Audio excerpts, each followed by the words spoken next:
Parfois, je me dis que le monde a la tête à l'envers, qu'on essaye d'atteindre un objectif, qu'on essaye de rentrer dans un moule, qu'on essaye de se former, de se déformer pour devenir quelque chose qu'on pense devoir être afin d'atteindre quelque chose. Donc, il y a beaucoup de penser devoir être quelque chose, c'est assez flou finalement tout ça.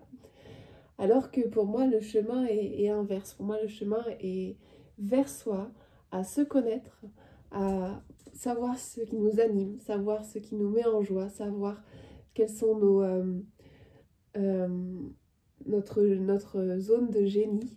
Et parfois, c'est des choses qui paraissent un peu bizarres. Par exemple, moi, je sais que je sais vraiment voir la beauté, découvrir la qualité. Vous me mettez dans un magasin, une friperie, avec des vêtements de toutes sortes. Je vais vous trouver les pièces de designer ou ce qui est en pure laine. Ou, enfin, vraiment les choses de qualité, de beauté, même s'il n'y a pas les étiquettes dessus, par exemple. On se dit, mais qu'est-ce que je peux faire avec ça dans la vie? Enfin, je veux dire, parce qu'on a quelque chose comme ça qui a été formé à devoir fonctionner, devoir gagner de l'argent, oui, devoir faire un métier.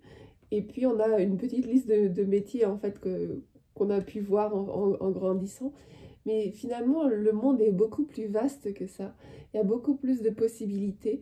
Et vous pouvez finalement créer tout ce qui vous met en joie. Et parfois, le chemin, ce n'est pas de rentrer dans un moule pour devenir quelque chose, mais c'est de se découvrir de plus en plus soi-même pour voir ce qui éclose, ce qui émane de nous, et de se faire confiance là-dessus. Et ça peut être challengeant parce que c'est un chemin où on avance un peu dans le noir, sans savoir où nous mèneront nos pas, mais en contactant en fait cette foi qui est autre que religieuse aussi, hein. Vous pouvez mettre les mots que vous voulez derrière si pour vous la religion c'est juste, mais c'est pas obligé de mettre de la religion, c'est cette foi, c'est une confiance, c'est au-delà des mots qui sait que quelque chose éclot.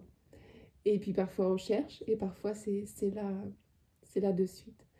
Comment vous faites dans ce monde? Est-ce que c'est quelque chose pour vous qui est évident? Est-ce que vous avez tout de suite trouvé votre place? Est-ce que, même dans l'interaction avec les gens, est-ce que vous faites un métier qui vous met en joie?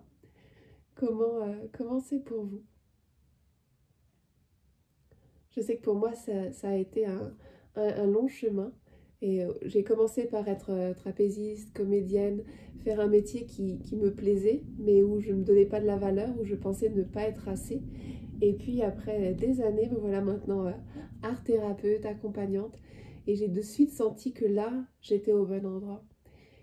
Et c'est un chemin différent. Je ne vais pas essayer de devenir quelque chose. Je me rends compte pour être de plus en plus moi-même et pouvoir l'offrir au monde. Et c'est pas quelque chose d'égoïste, au contraire. C'est quelque chose qui permet d'apporter de la valeur. En faisant ça, vous apportez votre valeur au monde. Comment ça vous parle? Je vous souhaite une belle journée. À demain.